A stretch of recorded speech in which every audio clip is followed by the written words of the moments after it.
Bhakti Okay. ma'am. Bhakti ma'am, you please carry on. Yeah. Good afternoon, everyone. On behalf of Women and Young Members Excellence Committee of ICI, it is my pleasure to welcome you all to Yashaswini Idol Series 57. Yashaswini and Idol is a Wednesday series of programs conducted by Women and Young Members Excellence Committee for the women CAs and by the women CAs.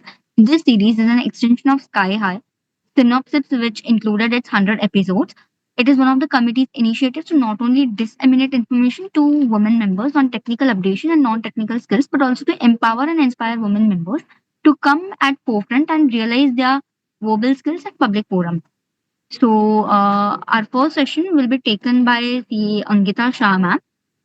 To give a brief introduction about CA Ankita Shah ma'am, she is a managing partner and leading CA firm and having more than 20 years of experience in valuation, FP&A, budgeting, digital transformations, and management consulting. She previously held key roles at Times of India Group, Deloitte, KPMG, leading M&A deals, joint ventures, and strategic initiatives. So I would like to ask CA Ankita Shah ma'am to please grace us with the wise words. Thank you. Thanks a lot, Bhakti, for the introduction. Good afternoon, everyone. I know it's an afternoon session and sometimes it gets heavy, but we'll try to make it light with the interesting topic that we have today. We will not just look at one aspect of a technical requirement, but we'll try to weave it in with today's day-to-day requirement of digital transformation. I'll share my screen.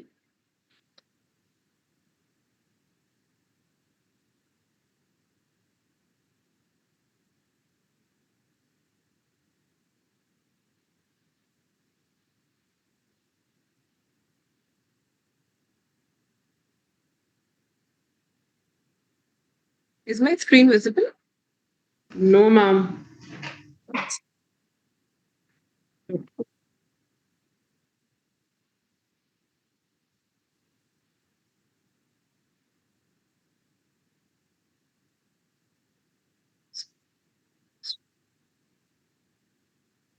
Can I get some help on the screen sharing, please? I'm not able to share screen.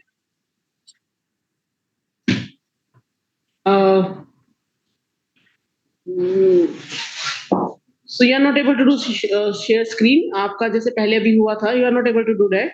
Yeah, I'm not able to do that. Okay, so any moderator, Kavita ma'am or Sonia ma'am, would you be able to share the screen on behalf of Ankita ma'am? If you'll share the PPT. Yeah, sure. Anyone?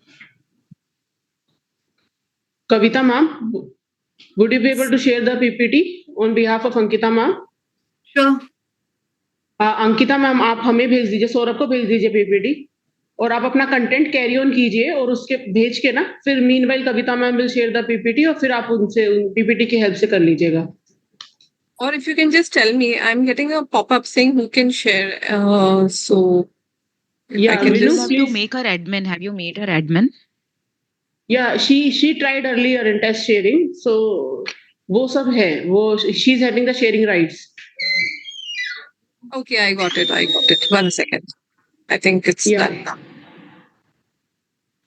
Please let me know if you can see it now. Yeah, it's now It's we are visible? able to see it. Yeah. Okay. Yes, please do full screen, huh? Then you please carry on. Yeah, good afternoon, everyone again. So today we'll talk about valuation in transformation era. This is very interesting for all of us because we are seeing a lot of things changing on a day-to-day basis very rapidly. And at the same time, a lot of inherent and intrinsic value of businesses is also evolving and improving. So let's see how this whole concept works. First, let's understand what is the concept of valuation. We'll decode it. We all know Mr. Ashwath Damodaran. He is one of the finest professors at Stern University. He says that valuation is the process of determining the intrinsic value of an asset, which is distinct from its market price. So what it also means is that when we talk about value, it is not just the price that we pay, but it is the future economic benefit that one derives through the use of such asset. How does one understand the importance of future economic benefit? One has to look at the cash flows that are generated over a period of time through use or exploitation of that asset. Then we bring it back to the present value adjusted for risk. A very similar thing has also been mentioned by Warren Buffett, and it's a very famous saying of his that price is what you pay and value is what you get. So it is shaped through the fundamental characteristics of ownership or control by an entity, the economic value, and the potential to generate future economic benefits. Hence, valuation is about finding the true worth of an asset based on its fundamental characteristics. Let's understand how we measure value. Value is measured by primarily three approaches. Any other method that we talk about or discuss falls in any of these three buckets. What are these three buckets? They are the asset approach, income approach, and market approach. Asset approach is also known as the cost approach. In this approach, what happens is when a business is probably new, or it is on the verge of shutdown, or there is no other comparable transaction or business of its kind, we tend to use the asset approach. Under asset approach, we can evaluate three methods of valuation. First one being the replacement cost method, where we say that if an asset had to be replaced today of the same kind, what would be its value? Second could be the cost to rebuild the asset. Let's say there is a new technology that has come in and the existing asset becomes relatively redundant. Then we try to build the same asset in today's steady state and understand what is the cost to build it. Hence, it is called the cost to build method. Third is the summation method. In summation method, it typically assumes that there are various moving parts to a business, which is not just related to one particular stream or one particular line of business. There may be investments of different kinds. There may be business lines of different kinds. So all those values put together is the summation method. It is interesting to note that under summation method, if there is a business which is running successfully, that business could be valued through a discounted cash flow method, and the fair value of that business can be added back in the summation method under the asset approach. We all know and we have heard and read and learned multiple times about the income approach. And the most famous amongst them is the discounted cash flow method. So discounted cash flow is nothing but the understanding of the future cash flows of a particular business by exploitation or the optimum utilization of all the resources available within it.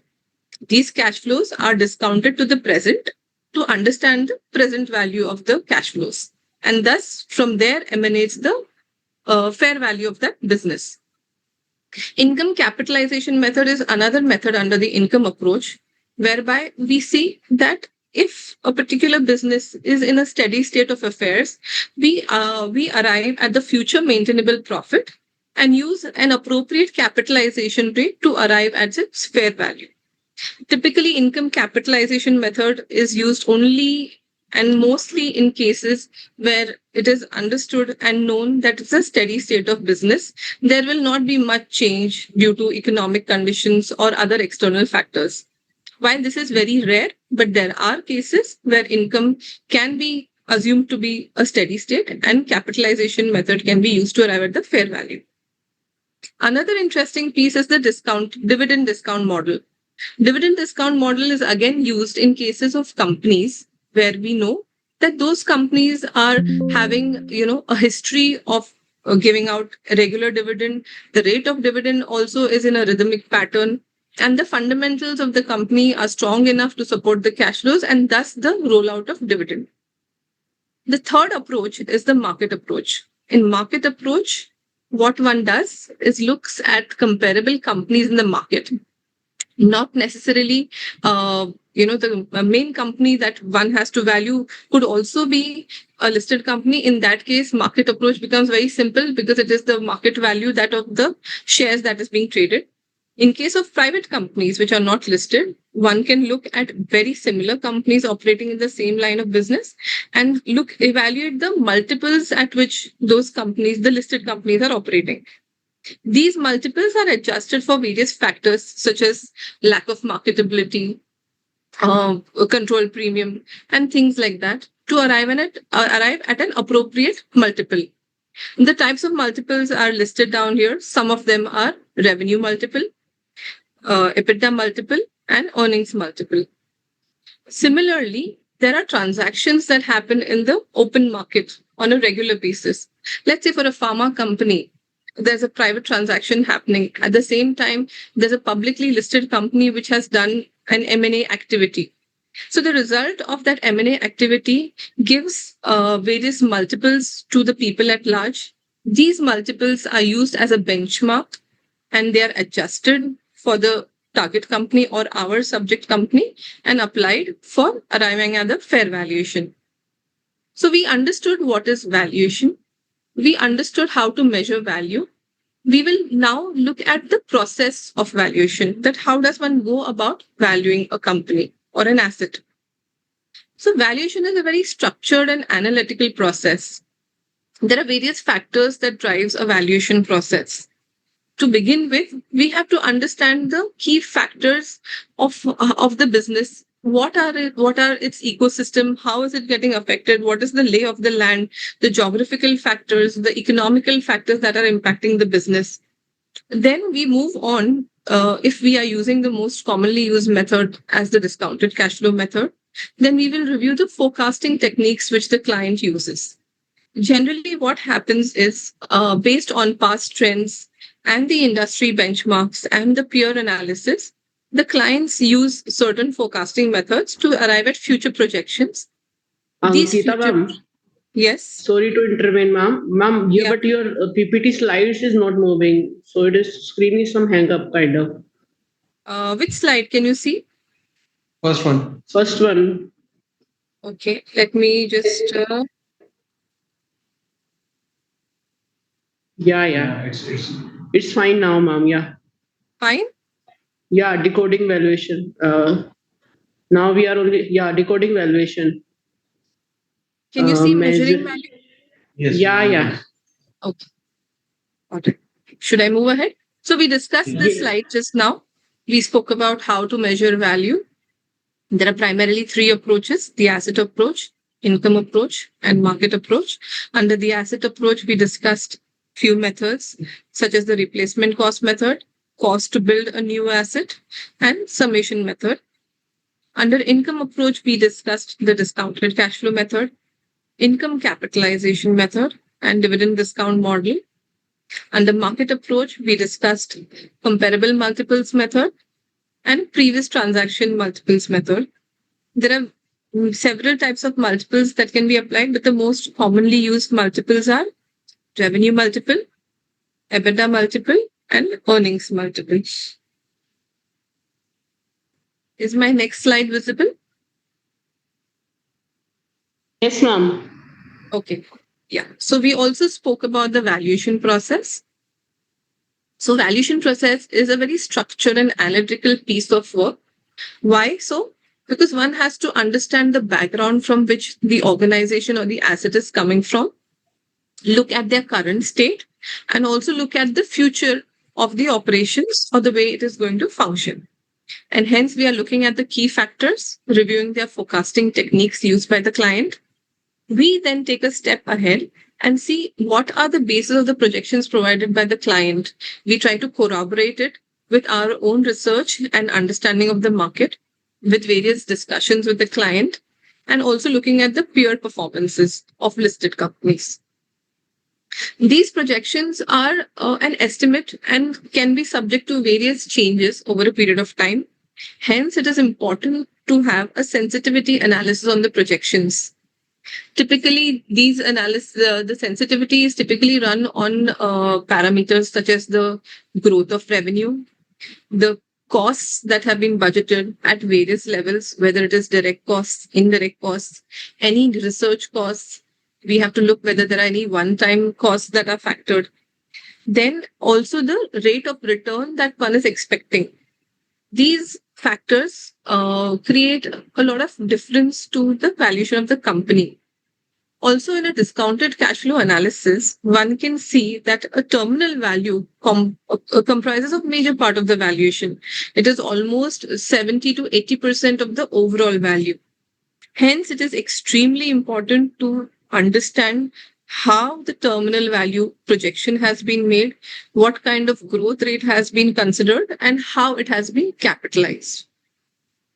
We have already discussed the valuation approaches. Hence, depending on the state of the company, we can select a valuation approach.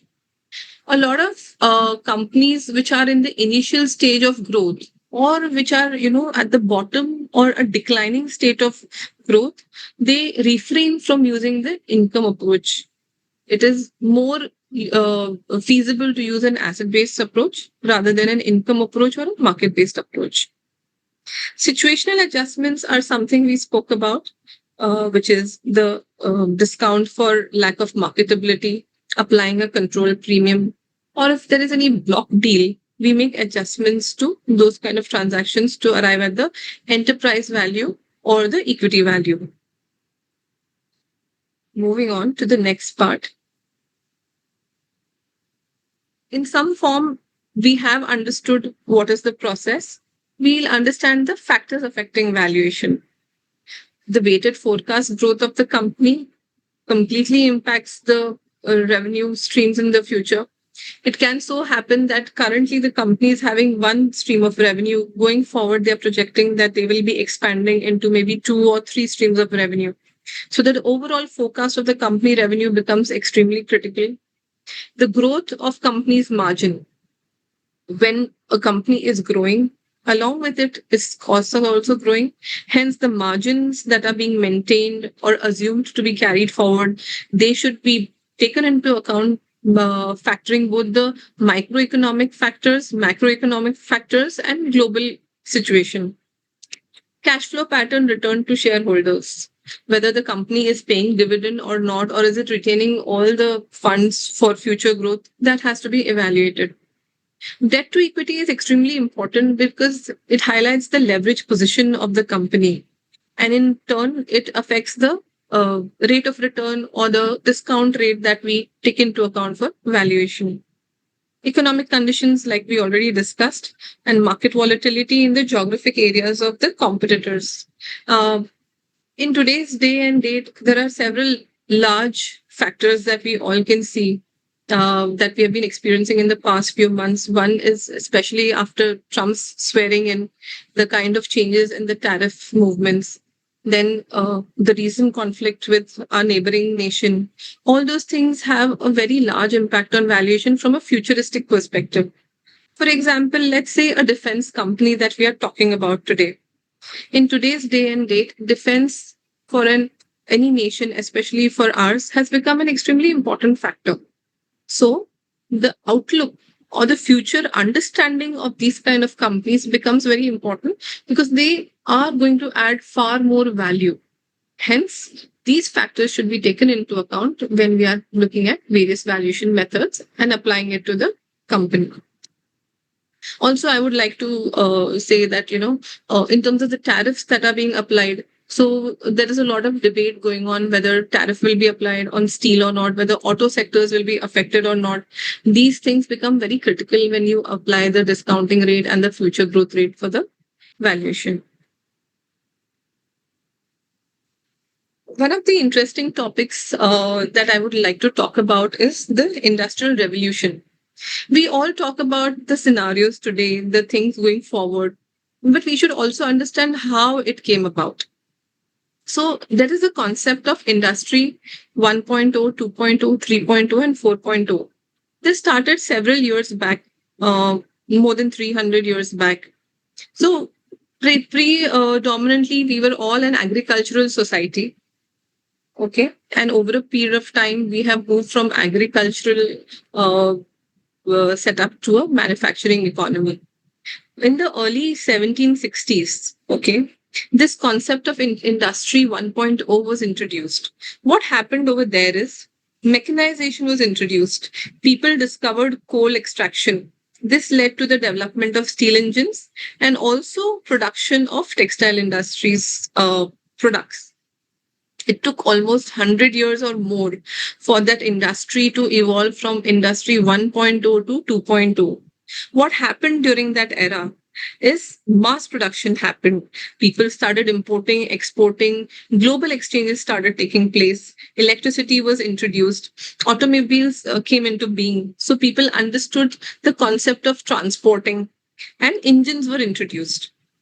Then, if you see the gap between 2.0 and 3.0, it was about 90 years. So things started evolving faster. How? People started seeing automation. Computers were introduced. Nuclear energy got boosted. Electronics was seen. People could experience robots. So with the increase of invention, ease of producing, distributing, and making money became more rampant. However, if you look at Industry 4.0, which is probably the time today or the 21st century that we all are in, it took almost less than 50 years or maybe only 30 plus years to come to a state where people have now come to understand the full capability of automation. There is boom of internet, electronics are so rampantly used. Basically technology has moved multifold in a very shorter period of time. All this has led to progress at a very, very fast pace. So while we are talking about industrial revolution 4.0, there is also a concept of 5.0 which has recently come in.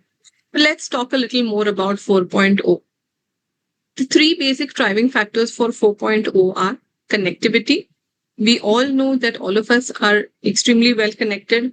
Automation, everybody is experiencing it in their everyday lives. And optimization. The first two aspects bring a lot of optimization in not just personal lives, but also in professional or business lives. Industry 4.0 has turned the imagination of smart manufacturing execution system into reality. And how is that?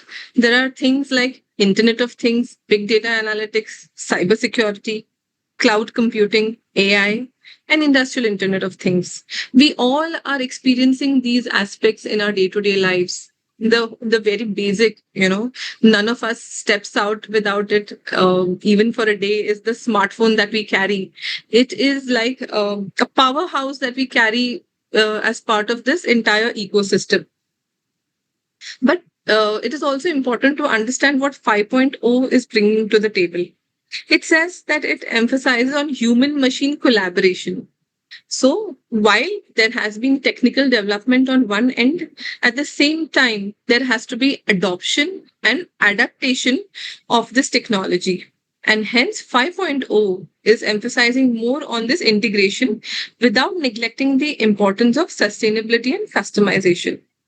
While there is no official start date, we believe that the shift has happened over the past 2 years. So we spoke about what is valuation, how do we come at a value, what are the aspects affecting valuation, why and how has this come about? There has been a revolution over a period of time, and we have seen how valuations have evolved. So looking at today's day and date, it is also important to understand what is transformation and what is digital transformation. They are one and the same things used interchangeably.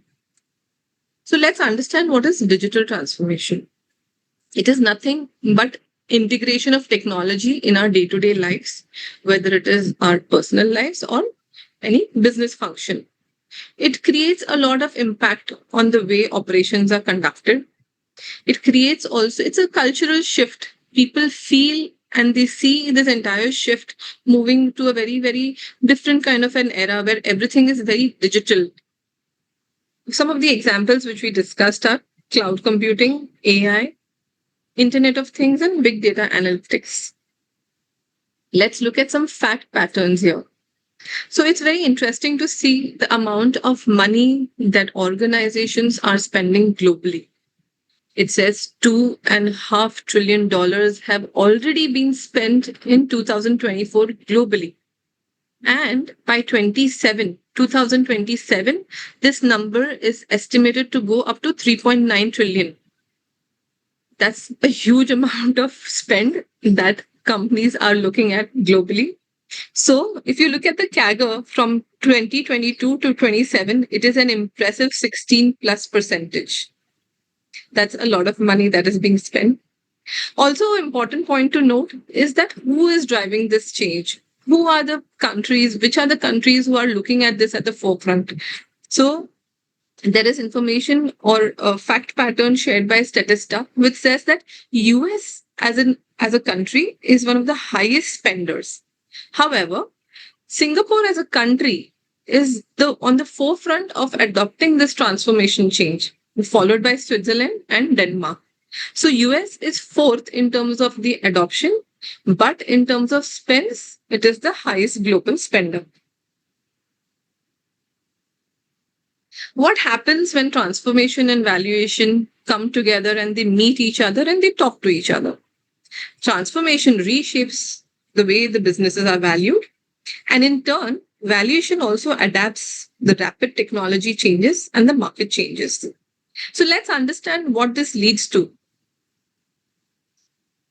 So one of the important things, and which is a direct impact on the valuation, is the enhanced revenue growth. When a business is adopting new technologies, it is very imminent that it will see expansion in its market reach. It will give more personalized experiences. E-commerce has had a great impact on companies. It has led to direct 8 to 10% year-on-year growth, and subscription models have enabled or aided better revenue streams. It is a very common phenomenon today. It's not just limited to e-commerce. Actually, at every aspect, whether we talk about FMCG or automobile or banking, everything is so digitally connected. It has been so ingrained so automatically in our lives that we've not even realized the kind of impact it makes. In the back end, what the organizations are doing, they are reaping the best benefit out of these introductions. Operational efficiency and cost reduction. But of course, it has to lead to these aspects. Otherwise, why would a company go ahead and adopt newer technology? Automation and AI. This is a very, this is one topic where people are actually feeling the difference and the change. Recently, in the last 5 months itself, globally, major tech companies have laid off almost 50,000 employees. So AI and automation has had that kind of impact on labor costs globally. In fact, companies like Microsoft, Meta, and recently CrowdStrike have been the leaders in laying off people. But what it brings to the table of the company, with lesser or leaner resources, they are having more efficient outcomes. Cloud computing, it helps them maintain or outsource their entire IT infrastructure and helps in reducing the costs. Data analytics. Analysis of data is extremely important, whether it is new age or old age. Right kind of data with right kind of analysis gives perfect insights to the management for decision making. Hence, it's very important and brings efficiency in operating a company. Cloud-based solutions such as CRM tools, email platforms, backup and disaster recovery solutions have also saved substantial costs to the companies. Improved customer experience. This we all can be, testament to that. With the increase in consumer experience or the customer experience, a customer is more inclined or attuned to stay loyal to a particular brand or a company or a service offering. So what does this bring to us? It brings seamless interactions. There is proactive service. It is so easy for us to just pick up a call and say, hey, I need this help. And it is resolved. People come and serve at home. So there is food delivery app. Then, groceries are coming home. We don't even need to step out. Movies are getting booked online. Then the entire thing, it's not just, limited to the age-old manufacturing companies or only the banking system or the financial services, where only their tools and equipments were high-end and providing a great experience. At every step, for every industry, we see this change happening. People are satisfied. Yes, they are satisfied. What does this result into? Of course, it results into higher revenue because of the affinity that one builds with the brand or the company. Let's say our OTT experience, again, so inherently we are so absorbed. the kind of apps that we are using. Again, it creates a community. Instagram is a classic community building example where, everything is shared, discussed, and, freely available for us also. Data-driven decision making, like we discussed some time back. So what happens is we get real-time insights. There is good amount of predictive analysis that we get. ROIs improve and customer acquisition is improved. It says 323 times more. And we are actually able to see that yes, customer acquisition is increasing because of the kind of transparency that is available, the kind of information that is available with the management, the kind of customer acquisition tactics are being deployed. All these things help in augmenting or forwarding the business mission or the objective of getting more customers and thus higher revenue.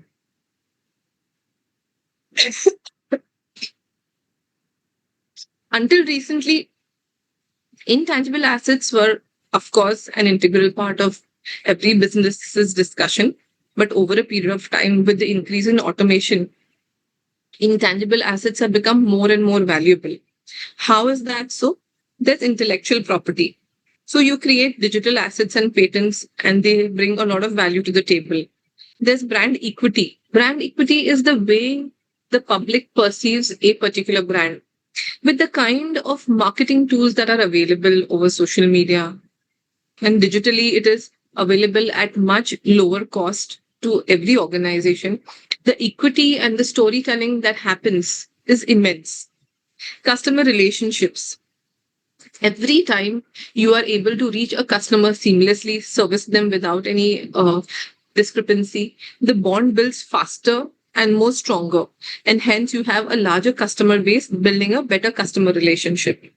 It also says that firms with strong digital brands show 25% higher market value. Interesting facts, because otherwise it is very difficult to, in the age old days, we used to see an ad on TV and then only go to the market to resonate with it. Today it comes into our face every now and then. So the recall is high. The affinity becomes faster and more stronger. Hence, digital brands have a higher market value. On the other side, we can see the top 5 global brands with their brand value. So Apple is the leader, followed by Microsoft, Amazon, Google, and Samsung. Some interesting facts here again. 2024 brand marketing reviews that US tech brands once again dominated the top 10 list. And why is that so? There are 2 reasons. One is they have been consistently spending a lot of money on innovation and new technology. Secondly, they are also adopting and adapting to this technology at a faster pace and rolling it out to the world over. Business technology and service platforms industries were the highest valued sector. So it is again, these 5 companies are all tech companies. So because of the inherent ethos of them being tech providers, they themselves have grown faster and are commanding to be in the top 5 global brands. Consumer tech and service platforms ranked second on the list. Again, consumer technology. Again, they are all tech driven, and service platforms. Again, tech driven, very low on cost. Hence, they are ranking second on the list. While we have seen that what are the contributors of transformation, when we are sitting to do any valuation exercise for any of our clients, it's very important to understand how do we decode these metrics? Where do we start from? What are the aspects we should look at? So some of the guiding factors we've tried to list down here. These can be taken as your start point to understand the company and the business better. We can look at customer engagement and satisfaction. Many a times companies roll out customer satisfaction forms. You can see on Google reviews are available freely. So you should look at these aspects to understand whether the company has been able to build the kind of brand value with the customer. If yes or no, it will help you understand whether their projections are in line with what they are estimating it. We saw that in the previous slides. These are the important factors affecting a valuation. How do you validate that? Look at some customer satisfaction scores. Look at the engagement. Social media engagement is of utmost importance to any company today. People are actually having even paid engagements. So it's extremely important to look at this critically because it can create a fake platform and bring in false engagement metrics. So it is very important to understand these aspects independently as well when you do evaluation. Customer retention rates and churn rates. So this will also tell you that while the engagement is high, if most of my customers are one time, then there is some mismatch between the revenue projections that one is talking about at the back of loyal customers. It means that loyalty is low if there is a higher attrition. Customer service response time. How good is your team? How good is the service team of the business in solving customer problems? Very important in today's day and date. Otherwise, people don't shy away from escalating it immediately on Twitter. Another aspect, so these are more softer aspects, tracking employee productivity and engagement. One is your end use, and second is insight. So you will be only as strong as your team, and your team is your employee. Looking at their productivity and engagement is also paramount. Their performance through KPIs can be looked at. You can talk to their HR teams, look at the fact patterns, what kind of average performances are the companies looking at. Employee engagement initiatives are great. If there is a development of the workforce, are there enough trainings happening in the company? If there are enough trainings happening in the company, they are upskilling them. Only then the employees will be able to contribute better and higher for the growth of the company. Financial growth and operational efficiency, we all are mostly aware of, and we have experienced it at some point.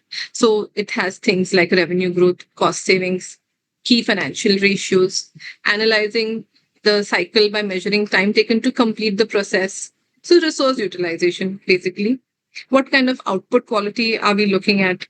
Inventory levels, supply chain efficiency. These are some of the key metrics that one can look at from a financial and operational efficiency perspective. Interestingly, there is also another aspect of innovation. So what kind of new products or services are being launched? If there is enough and more competition of the same product, I'll give a very classic example. There is a broker, stockbroker, having a card. Now, he or she wants to expand the business. What can be the new avenue that they can look at? It could be mutual fund distribution, setting up a private wealth management company, or providing insurance services. Just by being agile about it, is it innovative? Will it bring value to the table? Do these new revenue streams have enough potential of growth plus profitability, which will turn into cash flows? Extremely important to understand and evaluate. What is the success rate of innovation projects? Again, it may be possible that the client is looking at a new idea. However, when it is a go-to-market time to test those ideas, what kind of success ratio have they seen in the past, and what is their capability of the future also is important when you do the valuation. Moving on. Yeah.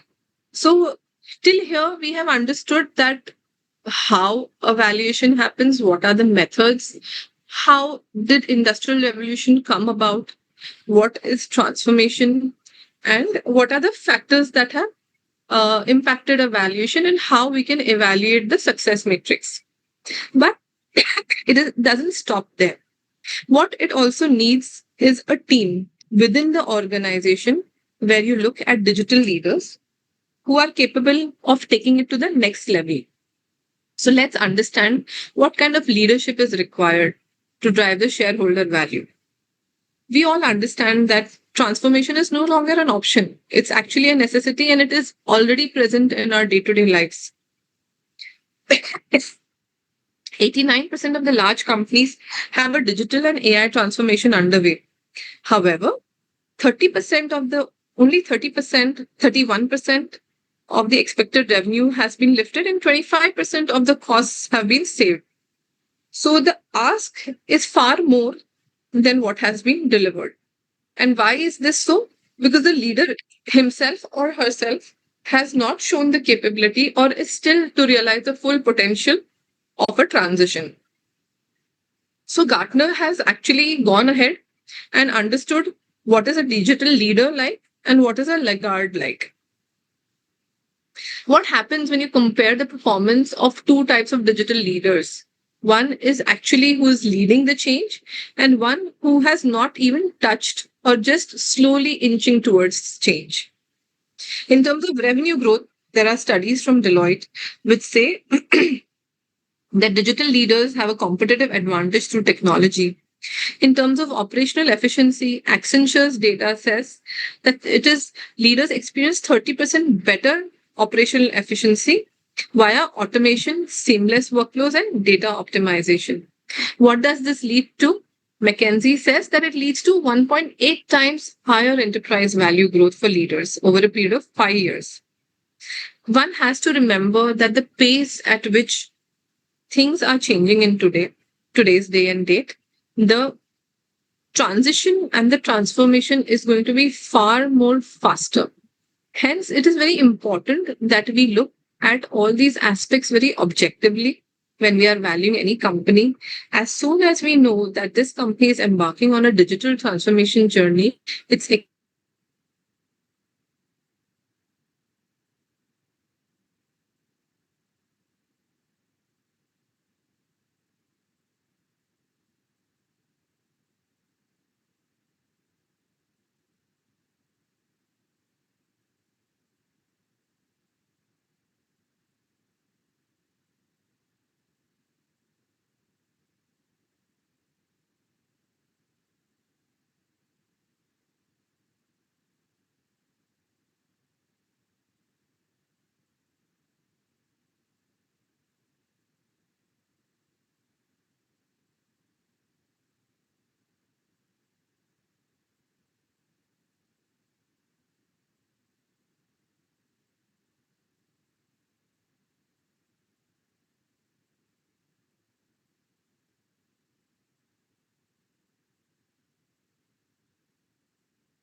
Hello.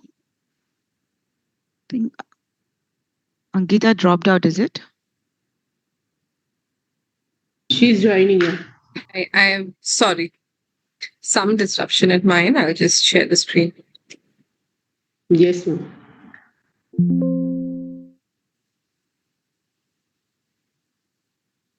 Can you see the screen? It's loading, yeah. Still loading.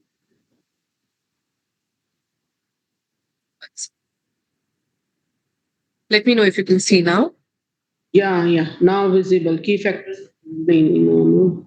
What was the last slide that you all could see? Sorry, I didn't realize that I was offline. Okay. Mm, Okay, let's start from here. Digital yeah. leadership.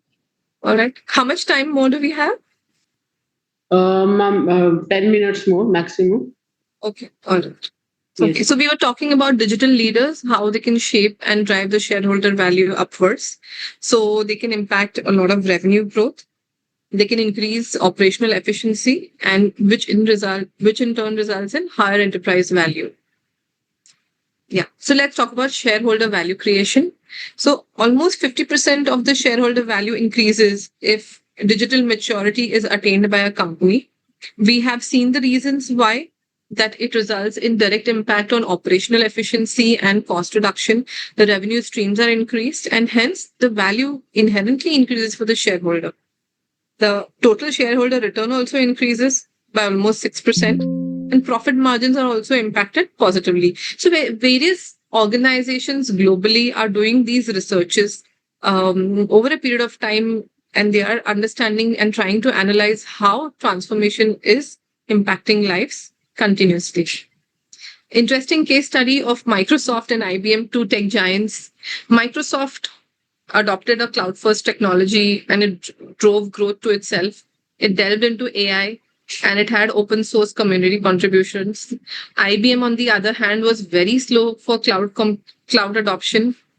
and it had a legacy hardware business model. What happened at the end of the day? The market cap, or the people at large have actually given them the results. The market cap of Microsoft in 2014 was about 250 billion, and it surged like how? In 2024, it was 3,000 billion, a CAGR of almost 30% plus. On the same side, IBM had a market cap of 159 to 160 billion in 2014, and in the past 10 years it has only grown up to 205 billion, a CAGR of about 3%. So it shows that adoption of transformation has led to 11 times more growth for the company as compared to its competitor in the same space. They are both big players, however the results are very different. Digital leaders can probably look at some of these strategies. They can have data driven decision making, be more agile. When agility is there, let's look at this example of Spotify, which says that they have multiple releases per day. Why so? Because the tastes and preferences are very different. So they have the ability to serve more because of the facility of giving it digitally to the consumers.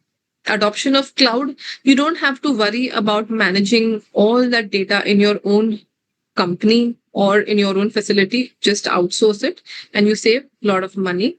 At the same time, heavy computing and backend processing also becomes faster and easier. Why is it important to invest in digital talent and culture? Because these are the people who are going to take the company forward. And how do you do so? You do trainings for them, you give them innovative solutions, and this helps to retain talent.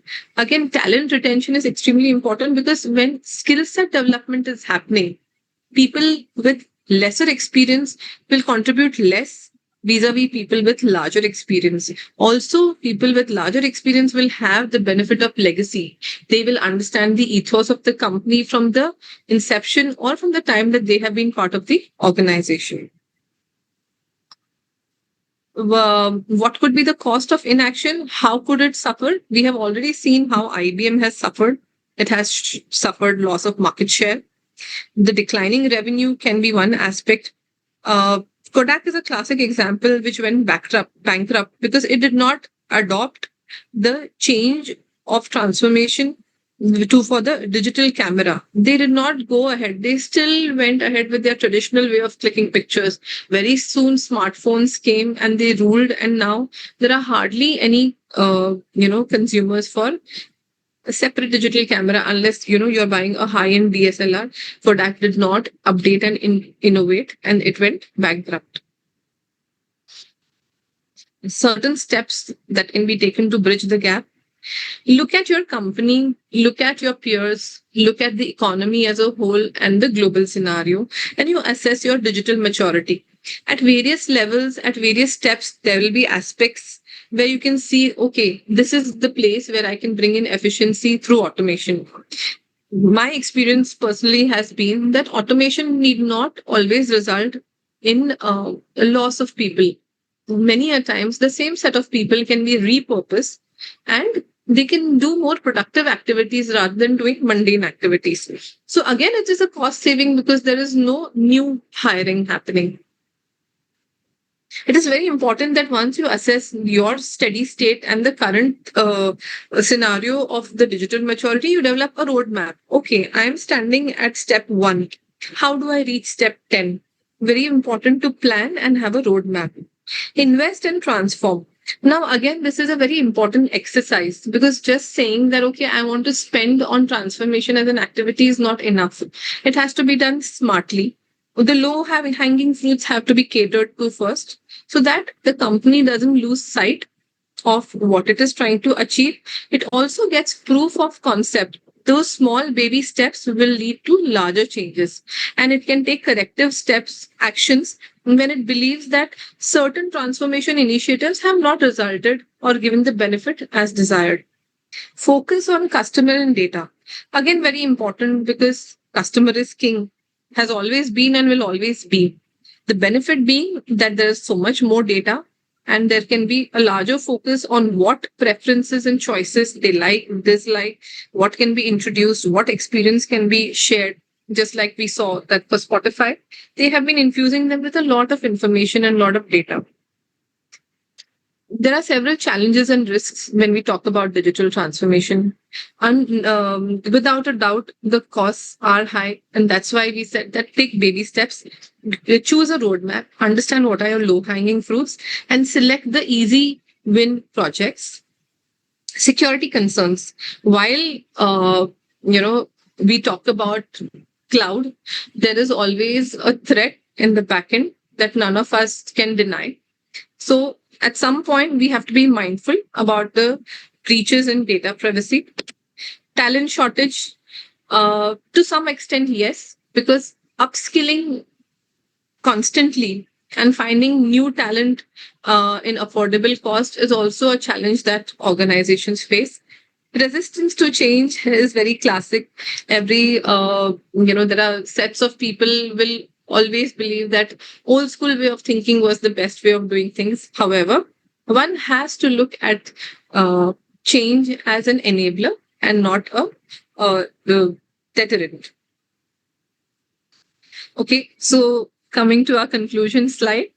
So digital leadership transcends technology. It demands integration of strategy, culture, and innovation. It clearly underscores the outsized shareholder value created by leaders who adapt and innovate. What does it bring to the company? It definitely brings long-term value. It may not be for a 1 year, 2 year term, but looking at it from a 5 year term perspective, 10 year term perspective. If you don't try to change from today, it could hamper your growth in the next 5 to 10 years. There are many companies who have suffered massively because they were not open to change. Focus area. Intangibles have actually, especially in the form of brand value and customer relationships, gained large more traction through these transformation initiatives. New valuation models are evolving. Investment trends, very, very interesting that we saw this, that increasingly companies are spending more monies towards transformation. Hence, I would like to conclude by saying that while we have our sight on today, we should not lose the future's outlook and change with the changing times. Thank you.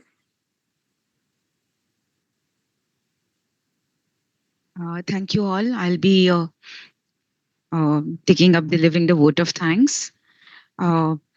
Hello, everyone. I'm CA Sonia Rai, and I'll be basically delivering the vote of thanks to our wonderful speaker, Ankita ma'am.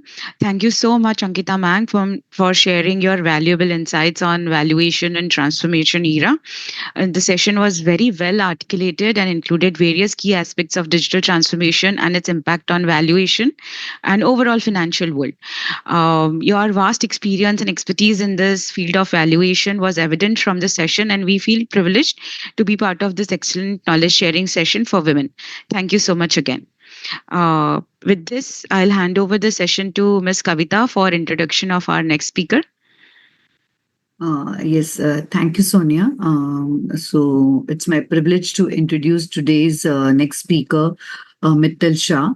CA Mittal Shah is a seasoned tax and regulatory professional with over 18 years of experience in direct tax, international tax, FEMA, company law, and cross-border structuring. She has advised a wide range of clients, including MNCs, VCs, and domestic entities.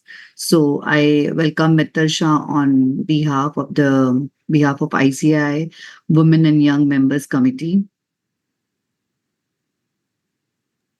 Thank you. Thank you so much, Kavita, for the wonderful introduction.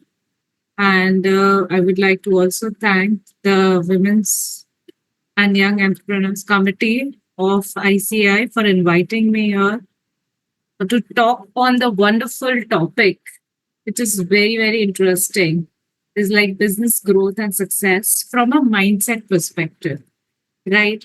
All of us have heard a lot of things on how to grow your business, how to scale up.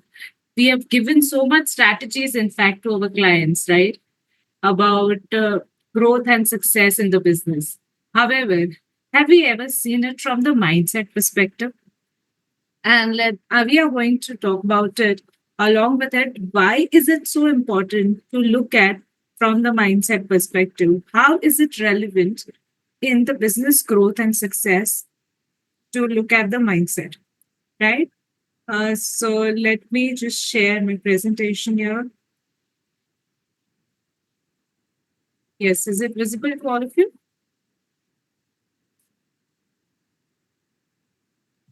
Yes, yes. Can see Okay. it.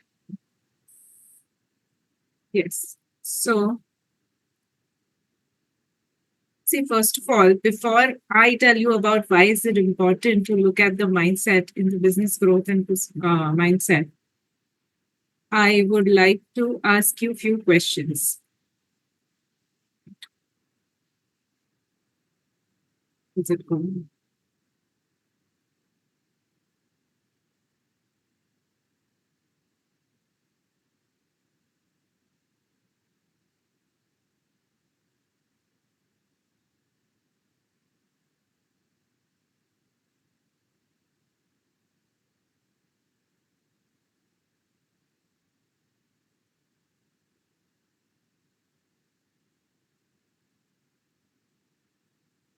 Okay.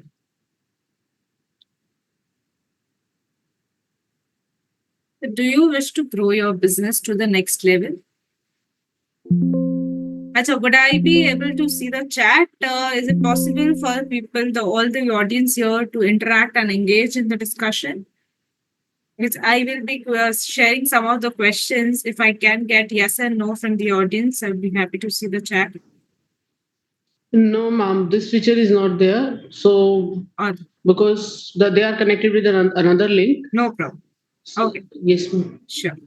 So, do you wish to grow your business to the next level? Do you believe that in spite of so much knowledge, putting in all the efforts and hard work that you are doing, you're not getting the deserved returns? Do you wish to reduce your stress levels and pain of due dates spoiling all your holidays? We know as a CA, all throughout our education journey, also, as well as thereafter, all the due dates has been falling on the holidays. And the due dates are taking so much of, giving so much of stress. Do you wish to achieve 3x ROI, return on your investments? Do you wish to break free from the survival mode?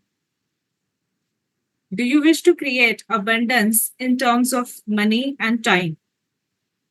That you would do everything, make everything, but still you will have a lot of time to do the things that you really wish to and contribute to the world.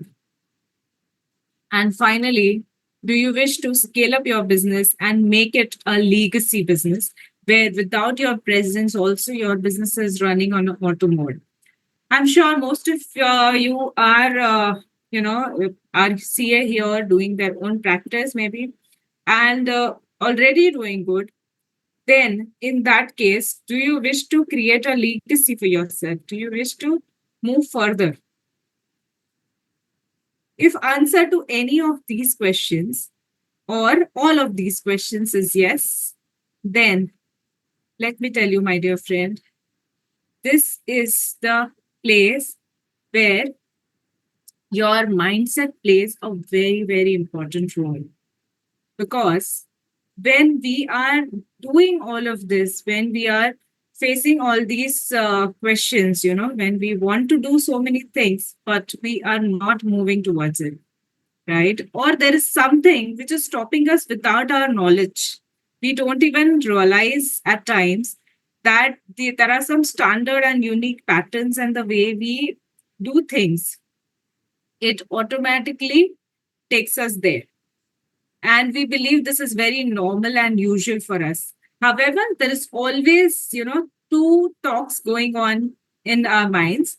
One, which is saying that this is very normal, while other thing is telling us all the time that I have lots of potential, I have a lot of things to do, but somehow I am not doing what I really want to do, isn't it? That is the reason, because of the mindset. Let me tell you, all of us are very knowledgeable, very intelligent beings. However, The mindset is something which becomes fixed over a period of time due to the certain patterns, due to certain behaviors, and the experiences that we carry through our life, right? And to move further in our journey, we need to move our mindset from that fixed mindset to a growth mindset. One more question that I would like to ask all of you, to ask yourself basically, that if you are doing your own practice, are you working as an entrepreneur or are you working as a self-employed professional? I'm sure I have seen most of the CAs, when we are doing our own business, we are taking it as a serving to the clients. We are going more on the service to the client. Of course, that is to be done, but not at the cost of your own business. So when you are doing the self-employed professional, you are actually doing just the professional service or serving a particular client. You are not running your business.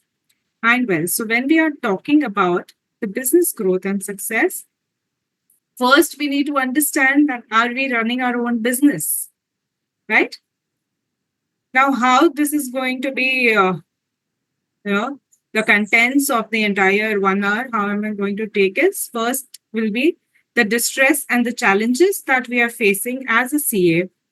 The 4 different mindset will be specifically talking about the different mindset, their meaning, and how it is affecting our business growth and success. There will be actual practical great case studies which will show how the mindset shift has made a big empires. And finally, how do we move towards it? Right?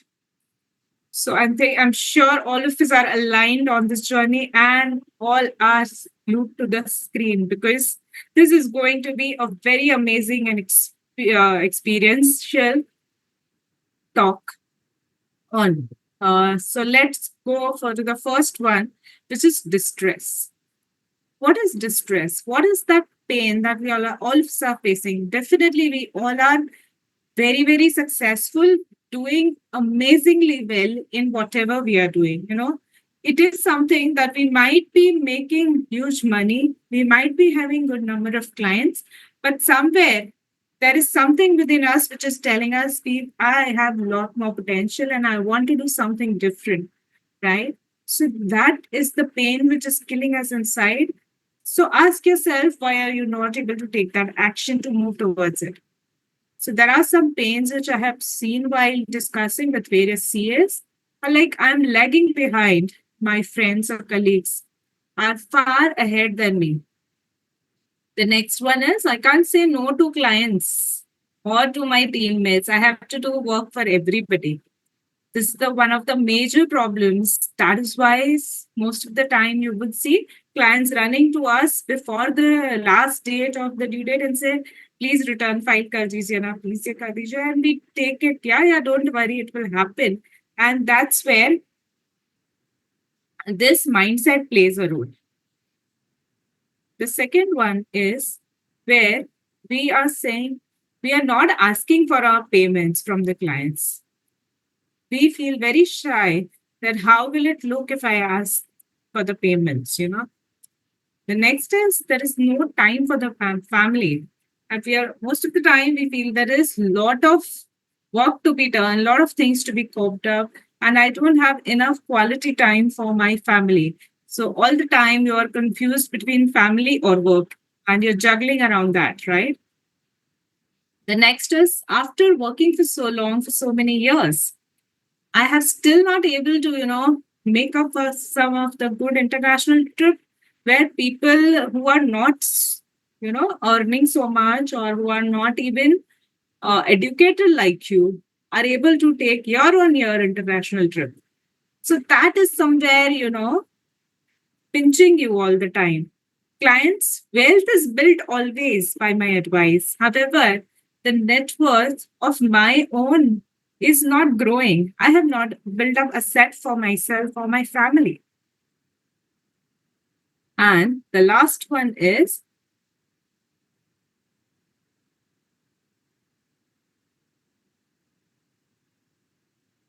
that there is a fear. There is a fear of survival. There is a fear of competition. What does fear of survival mean? That fear thinking that I want to do that, but if I say no to this client, will it be okay? I will be losing so much fees.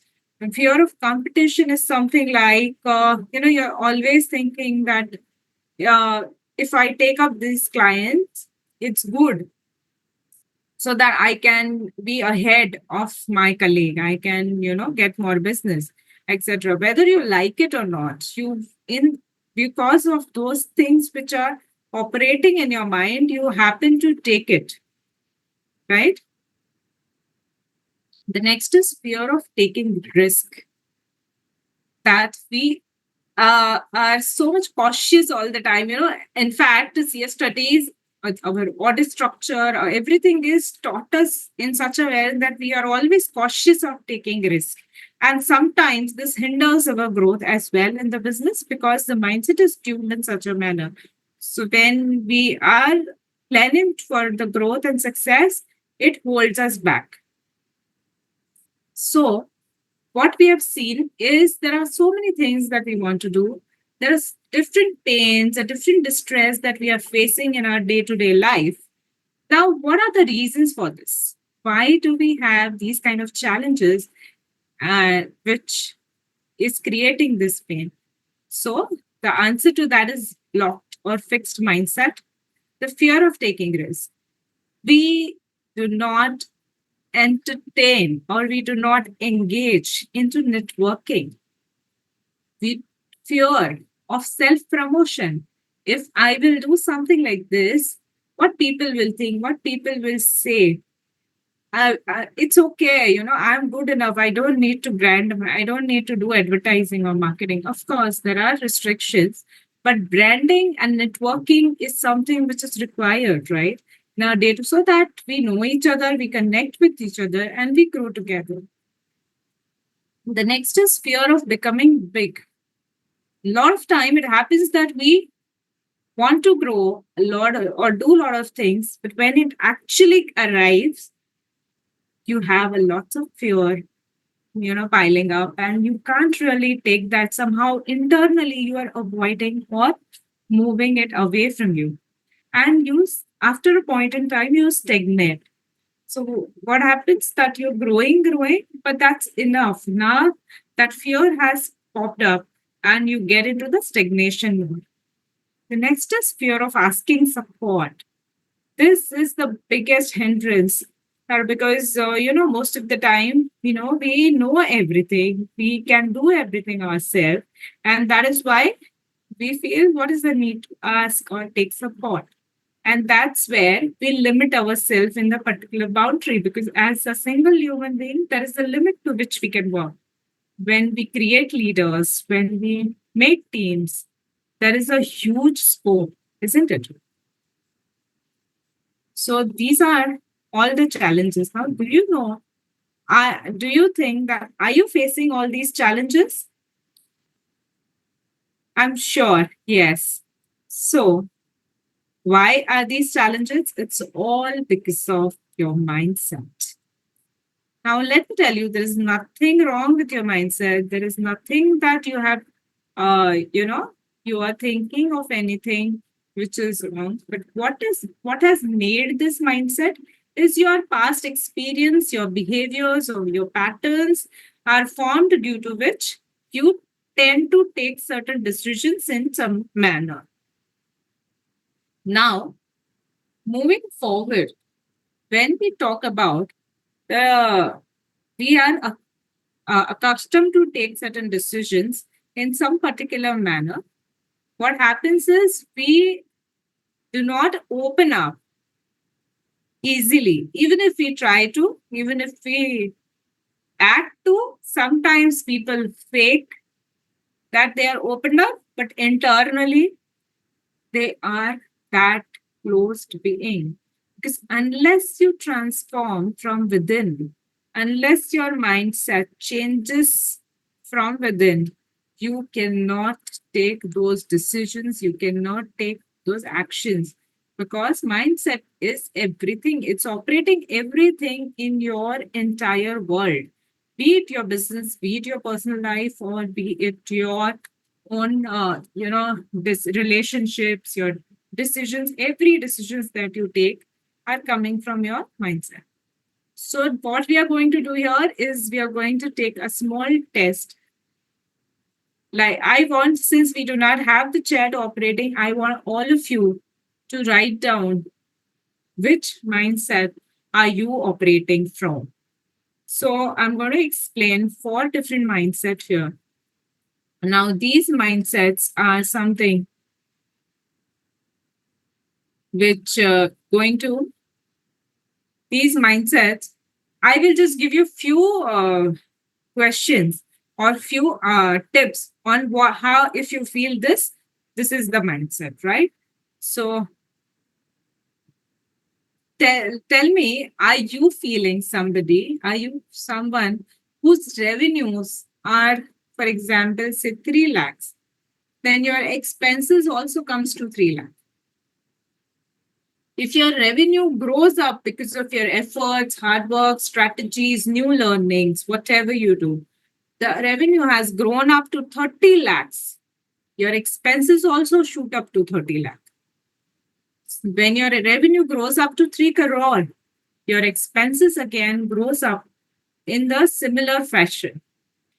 Now, if you are facing this, or you are somebody who is all the time you are growing, all the time you are moving further, however, there is no effective increase in your net worth. Though you are doing a huge turnover, there is no great result in your profit which is shown. Now, why is that so?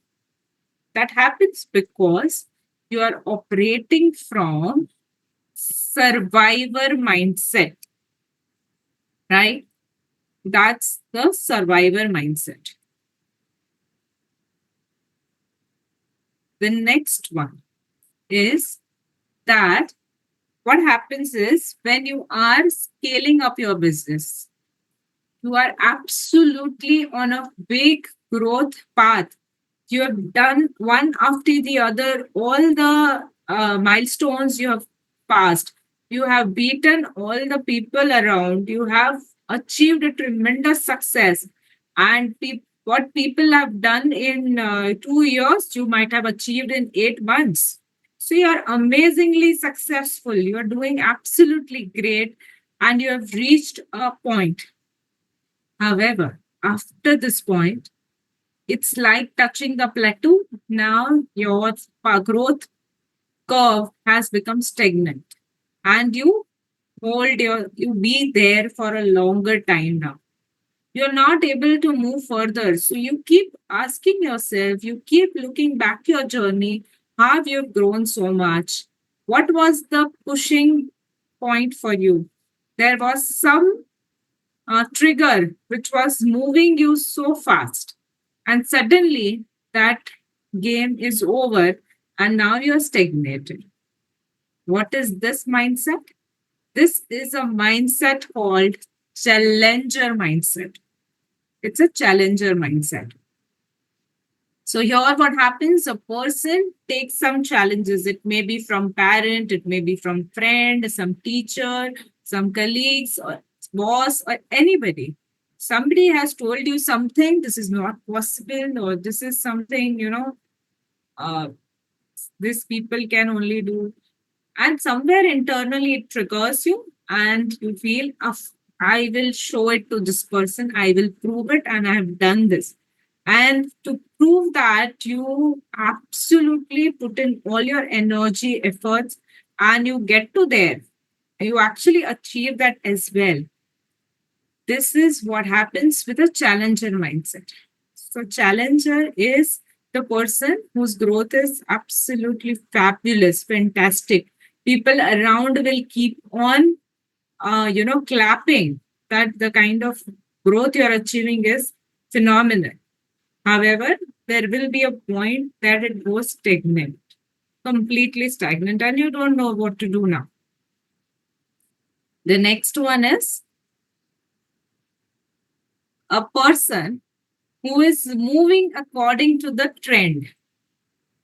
So what he does is he will charge even less if somebody else is charging around that to get the assignments. He may even, eventually lower down his margin to match with the market trend. Or so what all the time what he will keep on doing is he will look at the neighbor's house to say so, in simple words.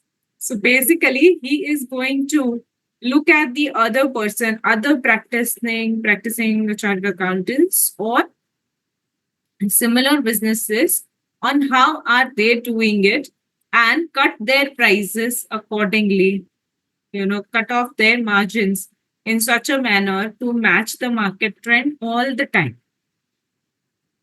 So he is not living his life. What is he doing is he's actually living according to the others, living according to move with the market trend. And what is this mindset? This is a mindset of a competition. It's a competitor mindset. So this mindset, he always compete with others. Or like, when we were studying, we used to always compete with, so somewhere, if I tell you, this is not something good or bad. This is something which is developed over a period due to our education system, due to the parents or teacher who are always behind the marks, who are always competing how much your friend got, how much, why you got less than your friends. It did not matter earlier whether you got good marks or not. It did matter if your friend got more than you, then how can you score less? So there was always a competition which was developed inside us, right? And that's why we started thinking in such manner, maybe. So these are just the examples. This may or may not be exactly in this manner. However, this mindset definitely is there. Now, you may relate to some of the things, you may not relate to some of the things. However, you would see there is a one kind of mindset or a combination of all these kind of mindsets are operating within you, right? And the last one is a mindset where the person does dramatically well. He is the monopolist in his own business. Whatever kind of service that he is delivering, he is the master of it. There is nobody like him in that field. He generally gives also a long credit to the client just to hold that market share. He will even serve beyond the normal trend. He will keep give high also have high margins in his business because he knows the clients will not go anywhere because he has the monopoly of the thing. So he is driven by he something where he wants that control. He wants to lead that entire thing. So what is this mindset? This mindset is a leader mindset. So now you would be able to see on the screen all the four types of mindset, that is survivor mindset, challenger mindset, competitor mindset, and a leader mindset. So it's very, very important to understand what are you operating from. It may be one of them or a combination of all of these. However, if you identify yourself at any of these boxes or all of these boxes, definitely you are not using your full potential. You are getting stuck somewhere in your boundaries, patterns, or those defined ideas. Now, the good news is it is possible to move out of it. The good news is it's possible to transform yourself and move towards a mindset which is required for the growth. Now, what happens is when you are operating for all these four mindset, every decision you take is based on the past facts. For example, when you are operating from a survivor mindset, if you have to take any decision of, say, buying a big office or employing few more employees, you would always see whether your expenses are getting too much. Will you? So what? Obviously, so that's as a genuine businessman, also you are supposed to see that. However, a survivor mindset will do what? Okay, I have to spend this much. Then will I be able to make that much revenue? Do I have sufficient sources to get that? So all the time he will strive to balance out his revenue and expense. All the time he works from that angle. The moment his revenue increases to a great extent, suddenly he will immediately see, okay, now let me expand this. Now let me get few more employees. So he will immediately spend as well. So that's how the pattern works. So these are all the decisions which are based on the past facts. Now, moving from this past fact.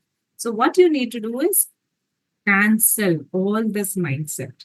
All these four are not good to make a business growth and success. Definitely, it will take you to a good level in your business.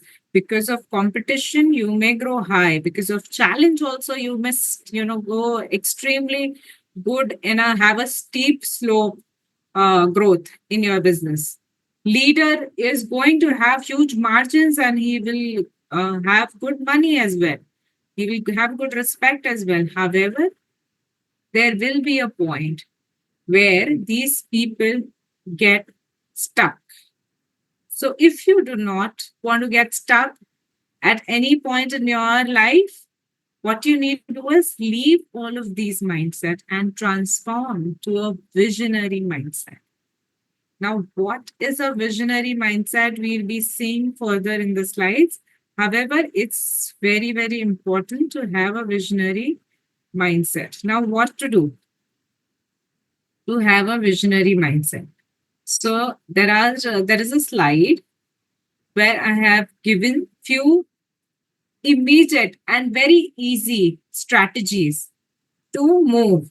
Definitely, they are not the one which is going to do it in few seconds, or once you follow that, you'll get it.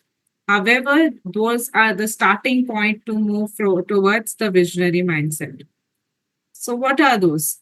Assuming that all of you have written your answers about your mindset, which you're currently having, you will get the strategies accordingly. For example, if you are a survivor mindset, what you will be doing if you do not need any expenses, if you don't have any expenses right now, you will not be asking for the payments from the client, right? So now to shift to a visionary mindset, you have to stop giving those credits.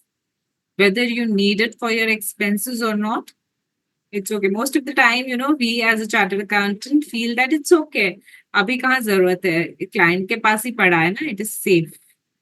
It is not. It's your own money which you have served. It's your right to get that as soon as possible, right? Because anyways, you are charging it after providing the service, right? So take it. So survivor mindset has to take it immediately. Stop giving the credit. That's the first step to reset your mindset. This second one, if you feel you are in the challenger category, then you break your own comfort zone, because challenger would be moving forward to prove something in their life to somebody or to own self. So you need to break your own comfort zone. Now coming to competitor. If you are a competitor mindset, is always looking at people around or other CAs around, or if you're in employment, you would be looking to your colleagues at how are they getting promotions, What are they doing? How are they doing, etc. So you are always competing with them internally. See, learning from others is different and competing is different. So you need to understand, if you are a competitor mindset, you would need to merge, collaborate, or multiply together. That becomes a visionary. So what a visionary does, he will add people together. If you have some expertise, you also come together. Let us grow together and will flourish together. So that's how a competitor mindset can shift to a visionary mindset. And lastly, if you are already a leader, if you're already a monopolist, you are having a great success. Now, to go to the further visionary mindset and grow further in your business, what you need to do is diversify in the new business areas. Now, there may be risk, there may be fear of unknown areas, there may be fear of expanding practice areas, or there may be a satisfaction feeling in a sense that I already have enough, it's okay. However, internally, he knows he has a lot of potential to grow. Internally, that person knows that I have so many areas to explore, and I can definitely do this with my current infrastructure and things that he's already developed. However, he will restrict or uh, will not go further to that because of lot of other background patterns that is developed. So, a leader mindset can actually think of diversifying to move towards. He has to move from that zone to a visionary zone, right? So that's a reset technology. Now, there are 4R strategies that I will be giving. That is reset, retain, reduce, and recycle. These are the 4 simple solutions and the ways or first step towards breaking your old mindset patterns and moving towards a visionary mindset. So, retain, reset, I have already told you. Retain is something you need to learn to retain your skilled workforce, your talent, your employees. You need to keep learning and retain and maintain relationship with your employees, with your clients, and with your colleagues. Reduce. You need to reduce the unnecessary assets, the duplication of work, and dormant or redundant staff. So most of the times we have seen in CA practices, there is a lot of duplication of efforts and work that's happening. A lot of time employees are also replicating the same thing, unaware that this thing is already done by somebody else. And the system always keeps on going like that, one after the other, and nobody realizes for a longer time. I have seen such practices where I'm really shocked that why the systems are having so much of duplication of work and unnecessary wastage of that human resource. So it's very, very important to reduce if you have. So understand and analyze your own systems. See where there is a loss, where there is the process which needs to be changed, and where there is a dormancy. There are few staff may be overloaded, few staff may be sitting idle. So needs to have a balance and reduce the wastage. And the last one is recycle. Recycle your mindset. Recycle, in a sense, you introduce the digitalization and automation, and recycle your team if needed. Now, there's one more very tragic thing, I would say, or something which most of the CAs in the local practices have been doing are, employed a staff here, mera relatives ka hai, or this is somebody who someone my friend has referred, so I have to keep. Now, whether that staff is doing a important work or not, whether the staff is really skilled or not, whether I require that staff or not, I'll just keep it because I have to maintain something. So you need to understand, if even if you have kept, it's absolutely fine, but you need to understand where to use it. You need to recycle and these resources and see what is their potential and where best you can fit that person in your organization. And if it is not possible to fit in, and if it is not the need for the now that hour, you must say no, right? So that's very, very important. I'm sure now by now, all of you must have got the hold of different types of mindset and the strategies to move or break that, right? Now, I have something, another interesting thing to share with you are all the case studies, the real life examples of people who have actually moved forward by breaking their mindset or shifting their mindset. Because vision first, victory next. Mindset stories that moves the market. Everywhere in the world you see there is they first define their vision. The visionary always define their vision, and then victory is certain because you know where you are heading, right?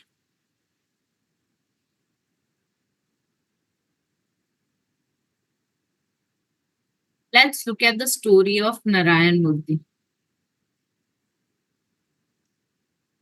What Narayan Murthy has done is a mindset shift, which has happened from scarcity to a global impact. If you have heard that Narayan Murthy did not have enough money, he borrowed rupees 10,000 from his wife and started a business. He believed in building ethical and value driven enterprises. So his vision was very clear, even if he did not have money. His values were very clear, and vision was very clear about how what he wants to build in. He turned a small Indian farm into a global tag powerhouse. So this is the story of a visionary mindset where he did not have anything. And today, all of us know that he has created a tremendous global impact, isn't it?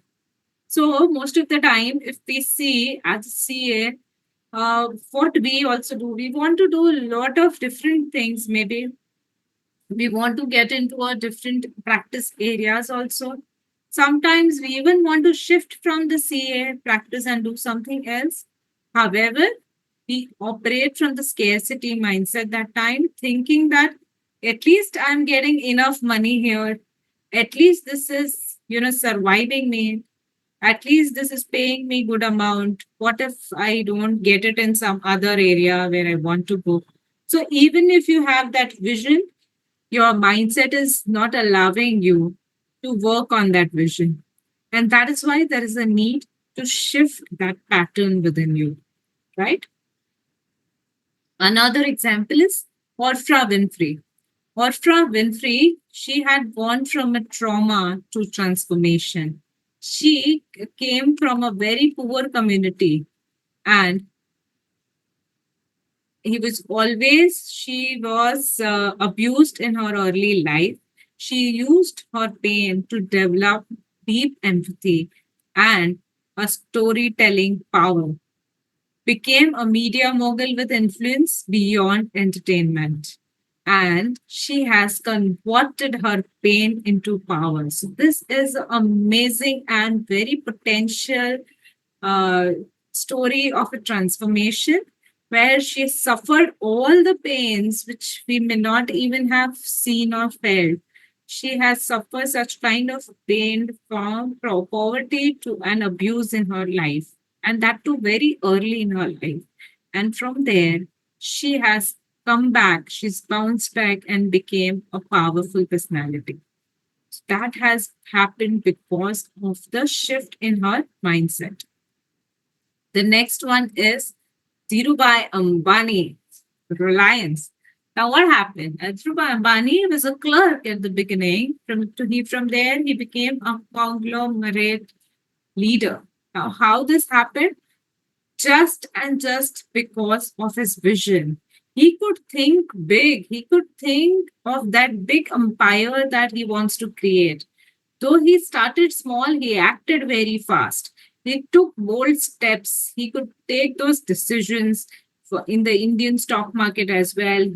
He could build that biggest business empire only because of his strong, clear vision and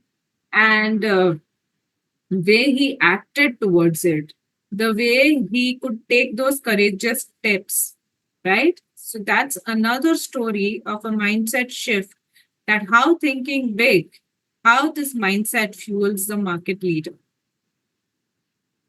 The next is Kiran Majumdar. Kiran Majumdar is also one of the very important story जिसको हम बोल सकते हैं सोच से सफलता तक.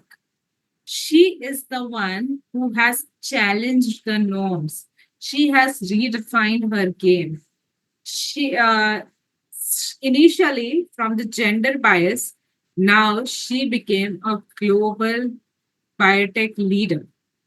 She was rejected at the beginning. She was because she was a woman in brewing and biocon industry, which was not very acceptable that time. She persisted to build a biocon in the global biosciences company. And now you see, today you already know the result, what she's doing in the biocon industry. So she is another big example of a mindset shift. So these are some of the case studies wherein we can see that when you shift from your old past pattern mentality, when you understand those things, you can actually make a big shift. Now here, let me tell you my own story before we move to the final bonus insights. So I have been definitely, I've been working with Deloitte after I qualified in 2005. When working with Deloitte in audit and taxation and corporate advisory for almost 9 years. And post that, after taking a break of a year and a half, I started my own practice. Now, I started my own practice in various areas, which I already have worked in Deloitte, as well as I added some of the areas because it was required for surviving in the local practice, right? And over the period, I learned and developed over those areas as well. So definitely, it was tough. It was challenging. It was a difficult time to start that at that stage after reaching a big high already in your corporate career. However, it was that I accepted that challenge and moved further for some years. For after moving for 5 to 7 years and doing that, developing in the practice very well, catering to various areas, handling good clients, what I realized is what was missing. Something inside it was telling me that this is not what you're meant for. This is not what you want to do in your life. And I started thinking, working toward it, learning new things in that lines. And after that, what I realized is moving towards learning, I started shifting my business in a different way. I could take those bold decisions on exactly which area I want to focus on, even if there are limited clients, even if there is a limited reach, I would make that shift. And I did that. After that, I started diversifying into different things. I also multiplied and collaborated with people with whom, so, basically, if you see all the four mindset, the survival mode, say, to competitor, to challenger, and to a leader, all this I have played through, and I have seen each and every how it works in everyone's life. We may or may not accept the same, but something inside us definitely is telling us what we want to do if we are not doing the same. And even if you are, blessed to already following your vision, if you are not growing to the extent at which you should be growing, then also you need to work on the growth strategies or your mindset in such a manner that with lesser efforts also you can make that happen.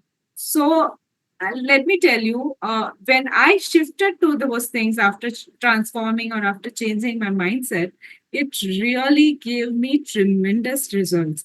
A lot of areas opened up, a lot of, I started getting, what do you say? I started getting calls from people about various tie-ups together, doing big assignments, which I was already, kind of assignments that I used to do it in Deloitte. Doing it in the individual practice initially definitely was not uh, so easy, which I am doing now. So all those things that I always decided or thought of is started happening in my life just by shift without taking so much of effort for it. That's the biggest point that I want to drive home. That obviously you would be getting all that you do, but when you work hard continuously, and then get there, and when you make that intention and when you work towards it, and you are peaceful, you are stress free, and then you get it, the game is completely different because this is a continuous and a long term game, while the other one is always struggling and working hard over it. So there is going to be a time when you get tired of it and when you feel like giving it up. So it's very, very important to shift to that visionary mindset. Now, if any one of you really relate to this and feel that you're stuck there and you want to shift your mindset and need any help, you can definitely approach me. So now coming to the final bonus insights. Mindset is the seed, strategy is the soil, and results are the harvest. Let me repeat this and you can note this down. Mindset is seed which you are sowing. So whatever strategies you apply, whatever, जैसे कि हम अगर कोई चीकू का seed डालते हैं in the wonderful soil and you keep on thinking that I'll get apple out of it, it is not possible, right? We know that very well. The results are the harvest of whatever is been sown inside. So what we are doing is there is a seed of survivor, challenger, competitor, or leader. Now, because of our knowledge and world around telling us so many things, techniques, growth, strategies, we keep on applying that in the same seed. In this seed, we apply that soil of strategies and we expect different results. And still it doesn't happen. And we feel after doing so much, why is it not happening still? The reason is the seed is not changed. Now we are talking about changing the seed to a visionary and then applying your strategies, and then you see the results, right? So today there is a small homework on reflecting to yourself. on what mindset am I operating from? Is it serving my highest business potential? Am I utilizing my fullest personal potential, my business potential, my resources? Is it serving to my highest potential? Right? So finally, it's not about working harder, it's about shifting your mindset. And everything will happen, smoothly without too much of effort, and it will make you more happy. So move forward from survival to leadership and invest in yourself and your growth. That's very important. Like most of the time, it also so happens that we already are learning so many things in our areas, but we miss out to learn for our own self growth or self development. So maybe technically we are too sound, but personally we may not. We are also always juggling around the emotional challenges or the mental things or decision making or many other such areas. So it's very, very important to invest in your own growth. By the way, let me tell you, I'm associated with an organization called Growth Vidyapit, which Kavita has also mentioned in the introduction. So where we are working with a lot of businessmen. I'm also part of it. So I'm doing business mentoring for those people, helping them to shift their mindset. So I have seen people who are, amazing in their businesses, who know each and everything about their business. However, are not able to take those decisions or make their mind to move forward, and how this, and with the mentoring we have helped them to achieve those success by shifting their mindset. And that's why this becomes an amazing and interesting topic to talk about, because it helps a person as a human being in their own area. So it's amazing to contribute to each person's life to shift them to a next level. And finally, built by belief is the mindset behind every empire. So, what you believe would happen. If you believe you can, you can. If you believe you cannot, you cannot. As simple as that. So, when Dhirubhai Ambani believed that he can create that big empire, the result is in front of you, isn't it? So, thank you so much for listening so patiently and being there. Thank you. I'm done with my thing. Bang on time, I think. Hello, ma'am. This is CA Arohi Pandya, Yes, and I am just looking forward for some questions if there are any. sure.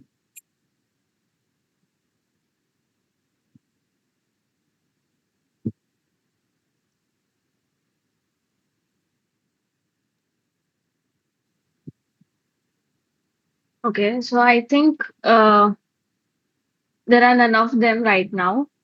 Thank you so much, ma'am. It was really very wonderful to have you. Thank you, CA Mittal Shah, madam, for praising us with your knowledge and experiences. And I also thank to all the joinees who have joined the session by taking out their time. Thank you so much. Thank you. Thank you so much, everyone. Bye bye. Thanks, Arvind.